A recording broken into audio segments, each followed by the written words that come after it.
Good morning. My name is Cedric, and I will be your conference operator today. At this time, I would like to welcome everyone to the LBrands First Quarter 2021 Earnings Conference Call. Please be advised that today's conference is being recorded. If you'd like to ask a question, please press star then one. I would now like to turn today's call over to Ms. Amy Preston, Senior Vice President, Investor Relations and Company Affairs at LBrands. Thank you. You may begin. Thank you. Good morning. Welcome to LBrands' First Quarter Earnings Conference Call for the period ending May 1st, 2021. As a matter of formality, I need to remind you that any forward-looking statements we may make today are subject to our safe harbor statement found in our SEC filings and in our press releases. Joining me on the call today are Andrew Meslow, CEO of LBrands and Bath & Body Works, Martin Waters, CEO of Victoria's Secret, and Stuart Burgdoerfer, CFO of LBrands. All results we discuss on the call today are adjusted results and exclude the special items described in our press release. Thanks, and now I'll turn the call over to Andrew. Thanks, Amy, and good morning, everyone. We delivered record results in the first quarter, and we could not have done so without the continued dedication and extraordinary efforts of our team of associates and partners.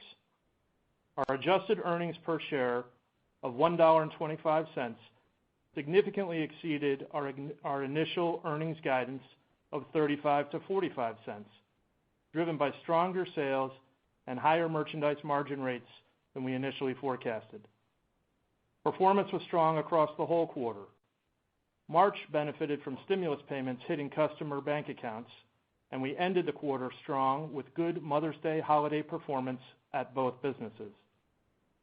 At Bath & Body Works, we continue to deliver record results. Our U.S. and Canada stores increased sales by 47% compared to 2019, and our direct channel sales increased 123% versus 2019. All categories achieved solid growth, and strong sales demand continued to allow us to pull back on promotional activity.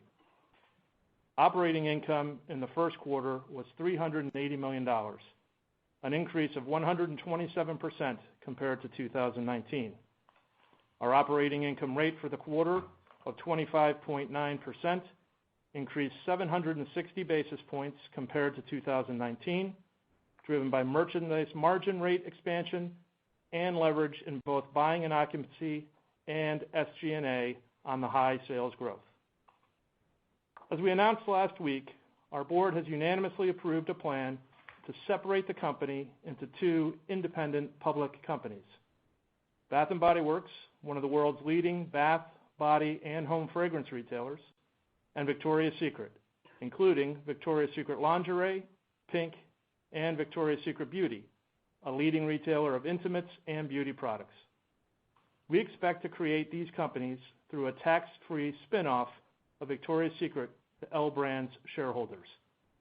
We believe the spin-off will enable each company to maximize management focus and financial flexibility to thrive in an evolving retail environment and to deliver profitable growth.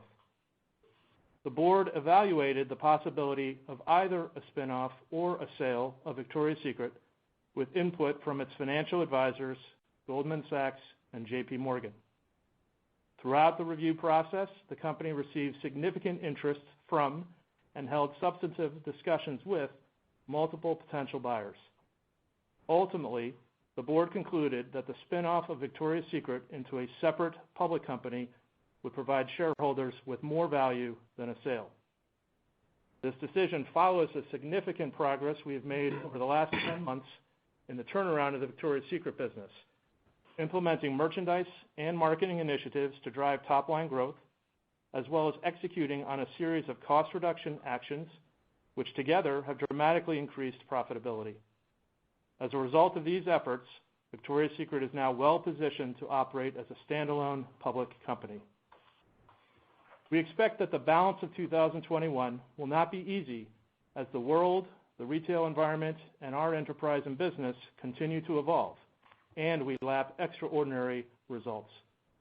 But with continued smart and disciplined management of the business, I know we can proactively accelerate to our next phase of growth. We are excited to share the details of our vision for both companies as we get closer to the targeted spin-off date in August. Thanks, and now I'll turn it over to Martin. Thanks, Andrew, and good morning, everyone. The Victoria's Secret business continued its transformation with an exceptional first quarter performance. Total comparable sales increased by 9% compared to 2019, and our gross profit rate increased by more than 1,100 basis points. Compared to 2019, operating income increased by $213 million, or 665%, to $245 million, with an operating income rate of 15.7%. Customers are noticing and applauding our efforts to reposition the brand. We began that work by listening both to our customers and to our associates. We heard from them what they love about our brand, including the unmatched beauty, quality, fit, and innovation in our products. And we also heard clearly what they want from us as a brand, which is all about representing and celebrating all women and being there for every moment of their life, including supporting and advocating for things that matter most to them. And that's exactly what we're doing. We're committed to creating lifelong relationships with customers by reflecting them, their stories, their journey in everything we do. And you're starting to see those changes come to life. Most recently with our Mother's Day campaign, our Bombshell Because campaign, and the Pink Mental Health Month campaign, which are all great examples of how we're reflecting, celebrating, and championing our customers and the different moments and dimensions of their lives. Our team is fully dedicated to this repositioning work, and we could not be more excited about where we're going. I look forward to sharing more details as the work progresses. We're also heavily focused on the great work that's being done to rebuild a happy and healthy culture at Victoria's. While much has already been accomplished, I'm highly energized by the opportunities that we have in front of us to reposition and grow this iconic brand as a standalone public business. And with that, I'll thank you and pass it over to Amy. Thanks, Martin. That concludes our prepared comments. At this time, we'd be happy to take any questions you might have. In the interest of time and consideration to others, please limit yourself to one question. Thanks, and I'll turn it back over to the operator. Yes, as another quick reminder, if you'd like to ask a question, please press star then one. Our first question comes from Kimberly Greenberger with Morgan Stanley. Your line is open. Fantastic. Good morning. Great quarter. And before we launch in, I just want to say congratulations to Stuart. I think this is your last call with us. Is that correct? Probably so, Kimberly. We'll see. Probably so. Thank you very much. It's been a real joy and pleasure, a real honor. Thank you. It's been a really, really impressive career, Stuart, and we've enjoyed the journey with you. And the only ask is if you could add us to your Instagram so we can live vicariously through all of your future vacations, travel, and all of the fun. I'm now blushing. Okay. Back to business. Thanks, Kimberly. I wanted to know if, Andrew, if you could just talk to us about the new Bath & Body Works Fulfillment Center. Obviously, you've had an explosive digital business over the last year. It seems like you're sort of planning additional capacity to continue to grow that business. Maybe you could just talk to us about the strategy, the rationale, and when you think that facility is going to be complete. That would be excellent. Thanks so much.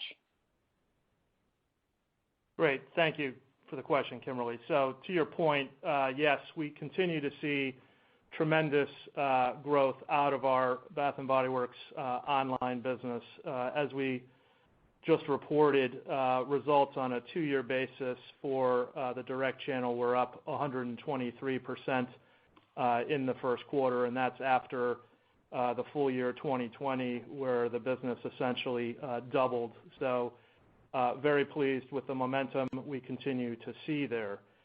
As you reference, we are continuing to increase dramatically our fulfillment capacity. We were surprised to the upside last year at the beginning of the pandemic, and while our partners did a great job of expanding capacity throughout the year, we referenced in our script that we were a little bit backlogged at the end of the first quarter last year, and so we'll feel some of that impact on a year-over-year basis in the second quarter. But as we're looking out to the long term, while we've been very, very satisfied with our ability to work with third-party providers on our fulfillment capability, we also recognize as this business becomes larger and larger, we want the opportunity to also have some of the capability in-house, which is why we are adding the additional center that you're referencing. While we'll start to work in that center through the year this year, it really won't be online for full capacity until the back half of 2022. So while we'll get some benefit from it in early 2022, it's really preparing for the holiday peak at the end of next year that will be reliant on that new capability. We're also adding a lot of automation into that center, which will be new and cutting edge for us as we continue to figure out how to operate all of our fulfillment centers as both efficiently and effectively as possible go forward. Great. Thanks, Andrew. Thanks, Kimberly. Next question, please. Our next question comes from Lorraine Hutchinson with Bank of America. Your line is open. Thanks. Good morning. I wanted to ask a question about the comp drivers for both businesses over the medium term. Andrew and Martin, can you talk a little bit about your confidence in the pace of innovation that you're developing now to continue to drive consistent same-store sales in the coming years? Thanks, Lorraine. Andrew, do you want to start? Sure. So thank you for the question, Lorraine. At the highest level, I would reiterate that, the way we look at our business across all of our businesses is asking ourselves the question first, are we in fact in the right categories? And as you can imagine, especially here over the last 18 months, the strong answer to that question for the Bath & Body Works business has been an absolute yes. Whether it's the soap and sanitizer business that obviously has gotten a lot of momentum appropriately here during the pandemic, but then also our home fragrance business as people have shifted their lifestyles to be spending a lot more time at home, and then our body care business, which represents a real opportunity for people to treat themselves and to have a spa day, if you will, without ever leaving the house. And so certainly those have been great product categories to be in the short term here. But we also look at those categories in terms of where they've been over the last 10 years, which has been consistent growth in each of those three big market categories. And as we look out into the future, we continue to see a lot of opportunity for growth across the categories themselves, and therefore our ability to continue to gain and maintain very high market shares in each of them. As we think about what innovation will look like within the categories, we are very, very reliant on big key items within our big categories, and those key items represent a disproportionate share of our business. About 75% of our business comes from our biggest 10 or 11 items. So one of the things we're always looking at is the opportunity to launch new key items within our existing categories. So that is certainly something that you'll continue to see us work on, whether, for example, things like moisturizing body wash or bar soap or additional candle and soap forms beyond the big forms that we already operate in. And then we're obviously very interested in what I'll call adjacent white space to our big three existing categories. And so we're constantly testing into things like hair care and skin care that are, again, large market cap areas of opportunity from a mid to long-term basis. The last thing I would emphasize is that across all of our product categories, we're also continuing to focus on innovation and newness around more natural, good for you, and good for the planet strategies, whether that's around the ingredients themselves or around the packaging. And so those will continue to be efforts that you'll see and hear us focus more on as we go forward. So hopefully that helps in terms of how we're thinking about it. Thanks, Andrew. Martin? Yeah, sure. So similar to what Andrew said, we feel very good about the categories that we operate in. Maybe if I touch on 4 or 5 things that have been really driving the comps, and then I'll address your question about innovation. So what's been really working for us to drive those comps are, firstly, better merchandise, particularly with a focus on good, better, best structures and really sharp opening price points. Second thing would be the improved brand positioning, moving from a position of frankly being irrelevant to being relevant, for being for him to for her, being more inclusive rather than exclusive. And the customer's really noticing it and voting with her wallet, so that's great. I think thirdly, substantially better merchandise planning and allocation. When we're at our best, we go into the season only 50% bought, and then we chase into real-time winners, and that's worked very well for us in the back half of 20 and into 21. And then finally, I would say our enhanced digital capability and our store teams really showing up to make the best of the traffic that they have. Traffic is down significantly in stores, and our store teams have made a great effort to build on dollars per footstep. So those are things that have driven comp to date and will continue to drive comp. As it relates to innovation, we feel really good about lots of things that we've got in the hopper, particularly new bra frames. You know, at Victoria's, we haven't had new bra launches at the pace or rate that we should have had in the last 3 years, and we're getting back into newness in bras. We also see new technology in fabrication that's really helping. And of course, we like to think we're at the cutting edge of fashion and color, and that we've chosen well in each of those 2 dimensions. So that's really what's driving the business. Thanks for the question, Lorraine. Thanks, Martin. Next question, please. The next question comes from Telsey with Telsey Group. Your line is open. Good morning, everyone. And Stuart, certainly has been a pleasure. Best of luck. As you think about the Victoria's Secret brand and the new marketing that you've put in place, you mentioned the strong Mother's Day that you've had. What marketing is a % of sales? How are you thinking about it? What are your other initiatives with marketing that we should be looking forward to as we move on this year? And BOPUS was something that was mentioned as an initiative. Where are you in each brand, and how does that come to fruition? Thank you. Thanks, Dana. I'll try and remember those questions in order, but you might need to prompt me, Dana.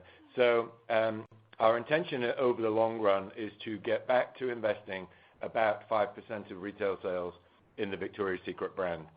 So if you think about us as aspiring to a $7 billion brand, we'd be spending $350 million supporting that brand across a wide range of activities. What's different about that is the way that we spend money in the modern era is completely different than the way we spent money historically. So you should see very significant change there. The second part of the question, remind me, Amy, was about BOPUS. So as you know, we were late to the party on BOPUS and ship from store, but we are there now. So we now have about 100 stores up and running with both of those 2 activities, and we will be moving that to 200 stores by the end of June. That, we think, covers most of the nation. So both of those initiatives are exciting. Obviously, buy online, pick up in store is well regarded by customers. But the ship from store is particularly interesting for us because it enables us to leverage inventory where it exists rather than where we'd like it to be. So very significant there. And then I think the third part of the question. I think that was it. Is that it? Other marketing initiatives. I think it was what else we should expect for other marketing initiatives. So you should expect that we will start to invest in digital media more fully than we have historically. You should expect that we will have people representing for our brand who are more inclusive and more diverse, who represent our customer base in a much more inclusive way than we have done historically. I think those are the key points to note. Thanks, Martin. Andrew? Hi, Dana. So in terms of Bath & Body Works and buy online, pick up in store capability, as a reminder, we had that in works, fortunately, as a pilot right as the pandemic hit last year. So we were able to roll that out in a limited way last year, really primarily in markets that were either fully shut down or experienced very, very tight capacity constraints. And so we got some very critical learning around the capability as we went through the back half of 2020. As we've come into 2021 now, we've been able to roll out the BOPUS capability to right around 400 stores as we finish off Q1, and we intend to roll that to an additional 100 stores by the end of the second quarter. Primarily, as you might imagine, this is a capability that appears to be most effective and most well received in our off-mall locations, where it's easier for the customer to drive up and enter the store without having to walk through the mall. And we also, in general, have more space in those locations in order to be able to accommodate the packing and checkout required for BOPUS. We're very, very pleased and excited. We've gotten both great qualitative feedback from customers on the capability, and the early financial results are also promising. So definitely something that we're excited about rolling out further. And as we think about the future and build out, especially of our off-mall locations, we'll be taking into account how to design stores in order to even better accommodate the BOPUS and ship from store capabilities. Thank you. Thanks, Andrew. Next question, please. Yes, the next question comes from Matthew Boss with J.P. Morgan. Your line is open. Great, thanks, and congrats on another really nice quarter. So maybe this one's for Andrew and Martin. As we exit the pandemic, are you seeing any slowdown in top-line momentum so far at all in the second quarter at either concept? And on profitability, could you just help walk through the drivers by concept of what's embedded in the low 40s gross margin forecast for the second quarter? Sure. Andrew, do you want to start? So on the first part of your question, Matt, I think we said in our prepared remarks that May has gotten off to a good start, a start that I'll say in Bath & Body Works is in line with the results that we were seeing in the first quarter, and that is embedded already in the guidance ranges that we provided. From a category standpoint, what we also called out was that we saw a very balanced performance within the first quarter within our big three categories, and I would say that trend has also continued so far into the second quarter, and we would expect it to continue for the balance of the quarter. Margin rate outlook. I'm sorry? Margin rate outlook. Yeah, so when we think about, I'll comment on merchandise margin if that's helpful. From a standpoint of merchandise margin improvement that we saw through 2020, as you know, was very significant as we were able to pull back dramatically on promotional activity. And that momentum, as we called out, also continued into the second quarter. We would not expect the second quarter merchandise margin on a year-over-year basis to improve, and that's really because last year we had essentially no semi-annual sale activity versus this year a more normal year with more normal approaches to the business. We will have that. So historically, if you look back at margin over Q2 compared to Q1, our merchandise margin has tended to decline quarter over quarter by about 400 to 500 basis points. And when we look back and compare to 2019, which is really what we're trying to do as a more normal year, that's the type of relationship that we would expect here in the second quarter. Great. Thanks, Andrew. Martin? Yeah, substantially similar picture to what Andrew described in terms of the first quarter. So we accelerated into the back half of the first quarter, meaning that the latter 2 months were stronger than the first month. And May has been about the same as we saw from April, and that's really encouraging given that the stimulus effect has obviously been done and is behind us. So we're seeing very good momentum that we expect to continue. What's also very pleasing is that as store traffic has started to pick up, our digital momentum has not slowed down. So all in all, feeling very positive about both channels of growth. Margin has been exceptional, as I said in my opening remarks, up about 900 basis points in merchandise margin to Q1, and we expect Q2 to be about the same level of increase year-over-year. In all major categories, margin growth is outpacing sales growth, so feeling good across the board. As it relates to the very back half of the year, don't know. We could expect to see some cost pressure. We might expect to see some impact from COVID in our base of supply. So we're deliberately not giving guidance on the back half of the year at this time, but what we can see for Q2 looks absolutely fine. Great. Great color. Thanks, Matt. Next question. The next question comes from Simeon Siegel with BMO Capital Markets. Your line is open. Thanks. Good morning, everyone. Congrats on the ongoing strength. And Stuart, I'll echo the well-deserved congrats and best wishes on the next chapter. So the flow through on the stimulus sales was really impressive for both brands. So interestingly higher at Victoria's. Can you speak to the right way to think about incremental margins at this point? Maybe what in that math is one time versus more structural and a sustainable reset? And then the VS International operating loss shifting to break even was great to see. Congrats on those initiatives. How are you thinking about international profitability or pressure going forward? Thanks. Thanks, Simeon. Martin? Yeah, so the stimulus effect was about 1/3 of our beat to the guidance that we gave at the beginning of the quarter. So we think about where we were at the beginning of the quarter and where we ended up. About 1/3 of that beat was due to stimulus. We estimate. We have pretty good techniques for our estimation, so we feel pretty confident in that number. As it relates to the international business, the pickup is primarily due to two very significant areas of restructure that we put in place during the back half of the year and the early part of 2021, and these are obviously in the UK and China. In both cases, we have exited the losses in those businesses through some very, very good work to put them on a much more sound footing going forward. So with those losses behind us, we can really focus on the best bits of the business, which are in two areas. Firstly, the digital, meaning direct to consumer, where we currently ship to about 200 countries and territories around the world, and that business has been booming during COVID, and we see lots of opportunity for growth there, particularly moving to new languages. So we launch in Japanese and Korean within Q2, which should be good opportunities for us. And then secondly, in the franchise business, where we feel very good about the partners that we have operating businesses for us around the world.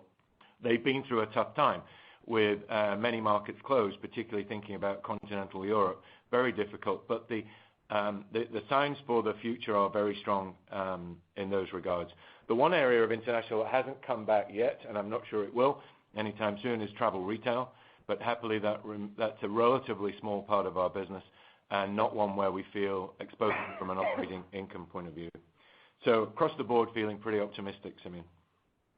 Thanks, Martin. Thanks, Simeon. Next question, please. The next question comes from Roxanne Meyer with AKM Partners. Your line is open. Great, thanks. Let me add my congratulations for a phenomenal quarter and dramatic improvement over the past year.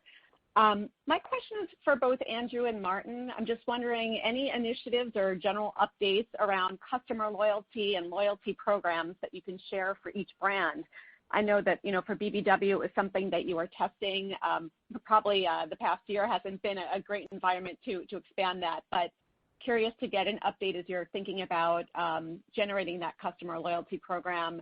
And then any stats that you can share about new customer acquisition over the past year, which I'm assuming was fairly robust online. Thanks a lot.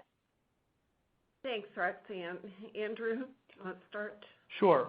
Thanks for the question, Roxanne. So I'm actually going to answer the second part of your question first, just to talk about general customer performance and growth, because I think it plays into then our approach on the loyalty program that you were asking about.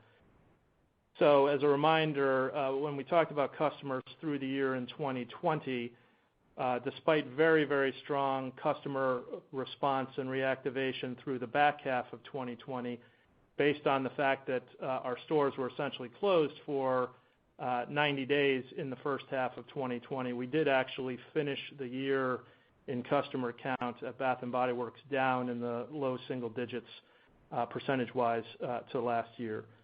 What's great news to be able to report is that tremendously strong performance in Q1 has not only closed that gap, but we're now running up low single digits on a rolling 12 basis to 2 years ago. And so a very nice turnaround based on strong customer acquisition and customer retention that we saw in really the last 3 quarters sequentially. So as we then think about, to your question, the loyalty program is one that we have been piloting for the last several years. As a reminder, it's in just under 300 stores that we've been conducting those pilots in. And while we've been very pleased with the results in those areas, we have not been all that pleased with the flexibility of our loyalty application, the actual program itself. And so as discussed on prior calls, we are in the process of updating that program and that application, and we will be rolling it out to additional markets, about another 50 or so stores later this year. And again, assuming good response to that, our intent would be to roll it out more fully sometime in 2022. The results that we see with that loyalty program, even as it exists today, though, is better retention, obviously, of our customers and better overall responsiveness, both things that we will really be excited to be able to further leverage once we have that program rolled out more fully. Thanks, Andrew. Martin? Yeah, we feel very good about where we are in terms of customer loyalty. Our best customers have been responding very well to the changes that we've made around the brand, particularly in new categories that we've re-entered. So in our swim business, we've seen particular affinity from our best customers and our most loyal customers. So that's really gratifying to see. And I'm delighted to tell you that after several seasons of decline in the size of our customer file, in the last third of the year, we've actually seen an increase in our customer file. So that is incredibly encouraging proof points that our repositioning is working. As you know, I think you know, our loyalty is tied to a credit card, and that's fine. We enjoy great success and great customer advocacy and communication through that tool. But we are committed to getting into a loyalty program that will not be tied to the credit card. And we will have tests in place on that towards the end of this year, early in 2022. Thanks for the question, Simeon. Thanks, Roxanne. Next question.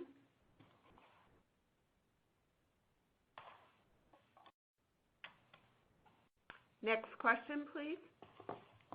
I'm sorry, I was on mute. Our next question comes from Ike Boruchow with Wells Fargo. Your line is open. Good morning, everyone. This is Lauren Frashon for Ike. Congratulations on a great quarter. I wanted to dig a bit more into how your thinking has shifted around VS margins now that you're managing to a mid-teens target. Could you walk us through how you got to the mid-teens as the appropriate level, and maybe how quickly do you think VS can get there given its current trajectory? And as a quick follow-up, VS margins are clearly on a very robust trajectory right now as a result of the changes you've made. Is there any reason to expect that margins should not continue to expand relative to 2020 through the remainder of the year? Is there anything in the cost structure that needs to normalize the second half that might result in margins being flat or maybe down? Thank you very much. Thanks, Lauren. Martin? Yeah, so we feel very good about where our merchandise margin rates are. I think you probably have the history, but our OI rate is close to our historical high for a Q1. So operating income at $245 million is about where we were in 2017. Only 2016 was higher at $280. The 15.7 that we proved for that quarter, we feel good about that kind of level go forward. We've said that we expect to manage the business to a mid-teens operating income. That's below where we've been on the historical high. And that kind of reflects the need for some further investment in the business where we haven't made investment in the last few years because times have been tough.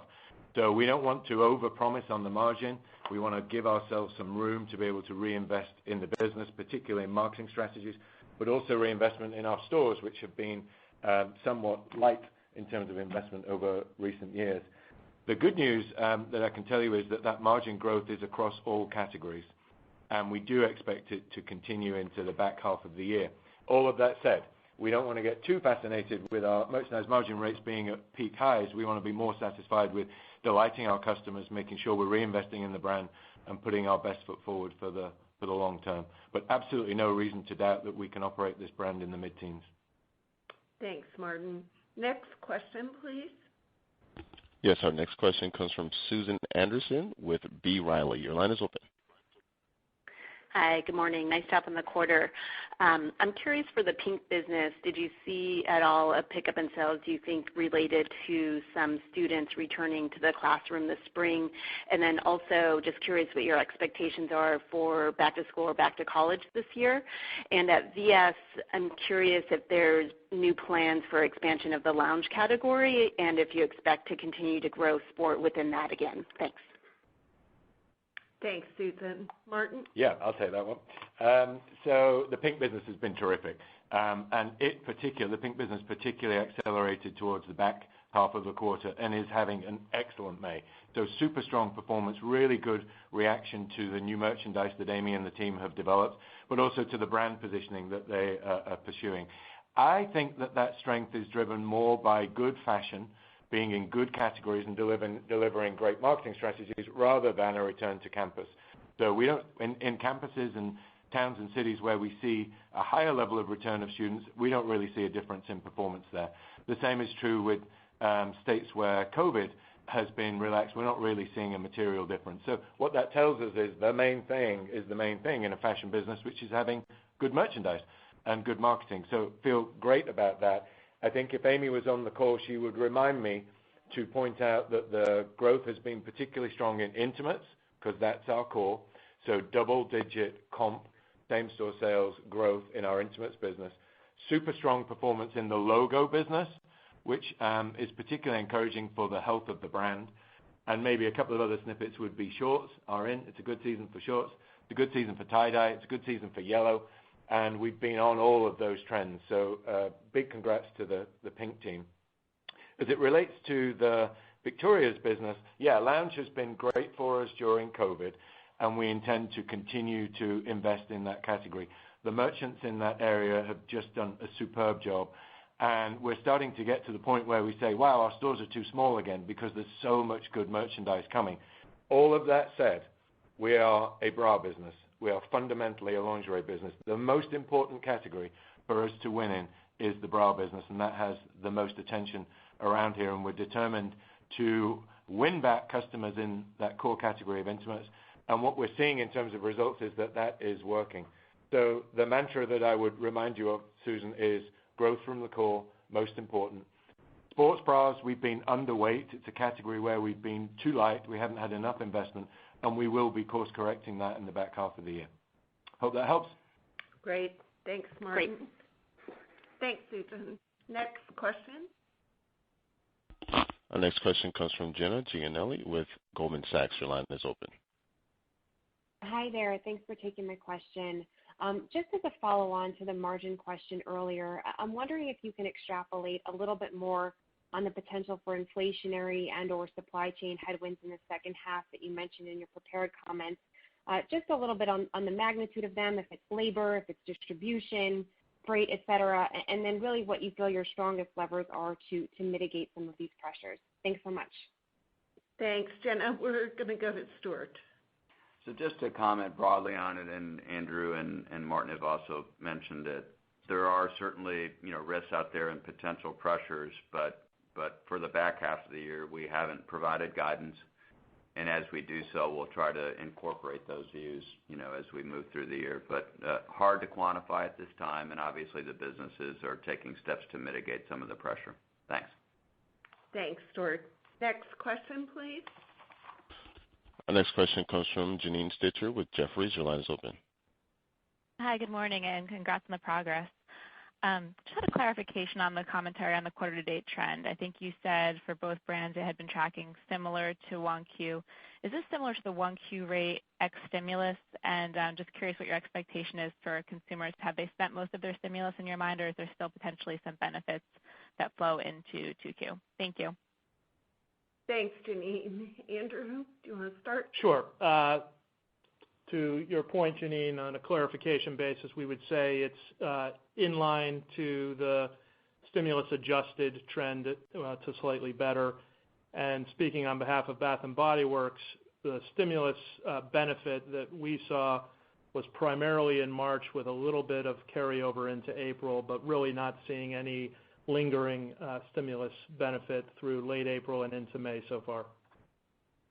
Thanks. Mark? Yeah, kind of same answer to Andrew, the clarification point being that May has been similar to the back half of Q1, which was better than the beginning half of Q1. So that's good. And yes, we think that stimulus is behind us, and so we're not planning any benefit from that go forward. Great, thanks very much. We'll take two more questions. We have to end a little early today to get to our annual meeting. So two more, please. Okay, our next question comes from Marni Shapiro with Retail Tracker. Your line is open. Hey guys, congratulations. So exciting and welcome back, I guess, in a way. Martin, if you could just talk a little bit more high level about, you've been with this company a long time, and with Victoria's Secret a very long time. You've seen different iterations of the brand. Can you just talk, I guess, high level about the point of view you see the brand taking going forward? They've had the whole sexy bombshell thing, the everyday thing, the active thing.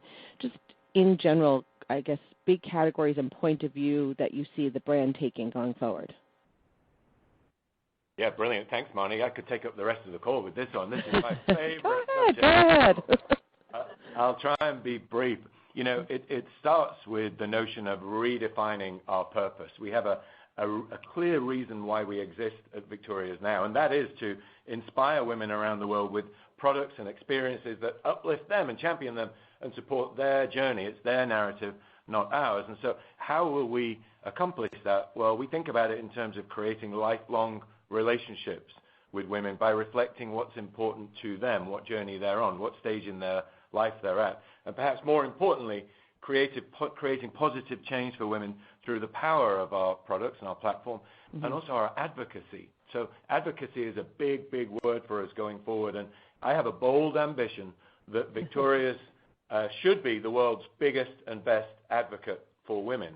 And that's incredibly powerful vision and mission for us to aim towards, and it's energizing for all of our people. And it does reflect a very significant turnaround from where we've been, where we're moving from what men want to what women want. We're moving from sexy for a few to sexy for all. We're moving from a look to a feeling. It's about including most women rather than excluding most women, and being, grounded in real life rather than mostly unattainable. So I couldn't underscore how significant this turnaround and this repositioning is. It's a very dramatic change for us, and we have significant proof points already at this early stage in our journey that this is what the customer wants from us. So expect more. Thank you, Marni. I am so excited about this. Congratulations and best of luck. It's brilliant and overdue. Thanks, Marni. I'm tempted to end right there, but we said one more. So we'll talk some more. I can do it. We'll take one more question, please. Thanks. Thank you. Now the final question comes from William Roeder with Bank of America. Your line is open. Hi, I'll make it quick. The first is your leverage target had been 2.5 to 3 times. Is that still what you think with regard to the legacy LB or the BBW business? And then you have $2.8 billion of cash, which is a ton. Do you have thoughts on what you're going to do with that? Thanks, Bill. Stuart? So, Bill, on capital structure, a few points to register. The first is the company's in great shape. We ended the quarter with $2.8 billion of cash, and the maturity profile of our debt is very well spaced out with not a lot of near-term maturity. So I really, on the subject, want to start there. We're in a very good place. The spin decision was made about 10 days ago. We're working with J.P. Morgan and Goldman Sachs on the subjects you ask about. VS is going to have some debt. The proceeds of that debt will be dividended to LB. We want the leverage for both VS and BBW to be well balanced and to compare appropriately to their respective peers. And it's a work in process, and it's all work that the board will review and approve as we move through the next month or two. You asked a specific question about BBW go-forward leverage. The range that you mentioned seems about right, but again, it's preliminary. We've got a little bit more work to do. We're going to strike the right balance and more discussion to come with the board. Thank you, Bill. Thanks, all. That concludes our call this morning, and thank you for your interest in LBrands. Bye. Thank you. And that concludes today's conference. You may all disconnect at this time.